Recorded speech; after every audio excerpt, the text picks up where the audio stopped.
ఇప్పుడు ఈ రాయి 1, 2, 3 రాళ్ళు నా చెయ్యి, నా చేతనే 3 పగలు కొట్టి చూపిస్తా. ఈ పని ఎట్లుంటుందో పెద్దలు అర్థం చేయండి.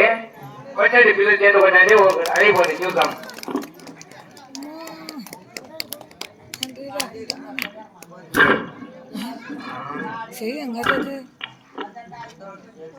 మన పుణ్యాత్ములు చూడండి, సర్కాసులకు 100 రూపాయలు సాయం చేసినారు. పేరు కానీ చెప్పలేదు. ఎలాంటి ఇలాంటి సర్కాసు ఇలాంటి కష్టం చూసుకొని పోయినా నిద్ర కానీ రాదని ఈ సర్కాసులకు 100 రూపాయలు సాయం చేసినారు. వారిని, వారి కుటుంబాన్ని, వాళ్ళ తల్లిదండ్రులుగా రామస్వామి భగవంతుడు ఎంతకాలం చదువుగా కాపాడిని అలా మనసు ఉండాల, అలా ధర్మము ఉండాల.